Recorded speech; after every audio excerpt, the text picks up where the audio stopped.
Story blocks. On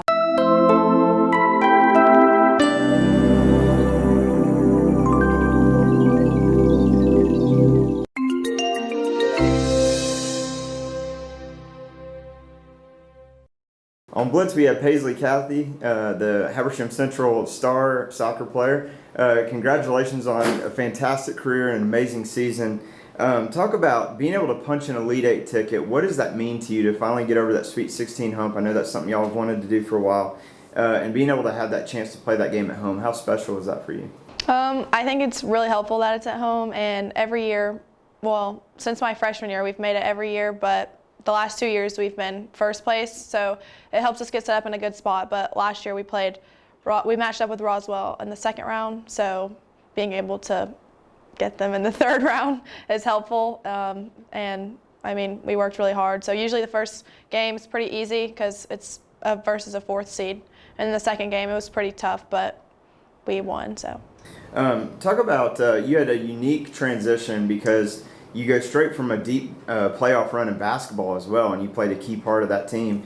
But there was definitely an overlap between basketball and the playoffs and starting the soccer season. Talk about how that worked out with trying to play some games both ways, and then also the transition. What was it like from a conditioning perspective? Maybe what advantage did you have coming from the physicality of basketball and bringing that on the soccer field? It was definitely difficult at first, having to choose which one to go to, but I played in the Raven Gap soccer game while I had left basketball practice and went and played, and I was really rusty, so I was just trying to run a lot, and I was really felt like I was really out of shape. I don't know if I was, but basketball, the conditioning part is more just quickness and stuff, so that helped probably coming to soccer.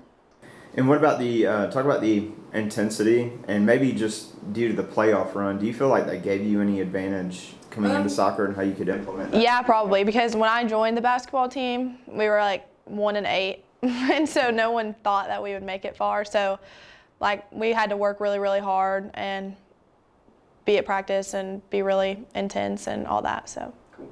Obviously, you have left a lasting legacy here, regardless of what happens in the Elite Eight game. Just being the first team that's ever got there, back-to-back region titles, all-time scoring champion, boys or girls here at Habersham. What does it mean to you to think about for a second if the next great player for this program, well, probably is already on the team, obviously, but there could be that next great down the road that's sitting in the crowd watching you and admiring you and wanting to be like you? How does that make you feel? It's good.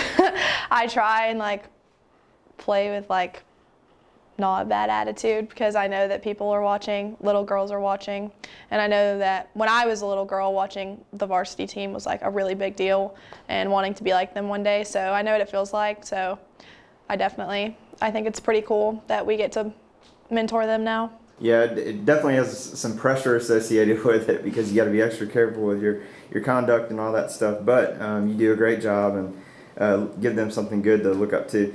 But talk about this team. Just seems like they're so tight.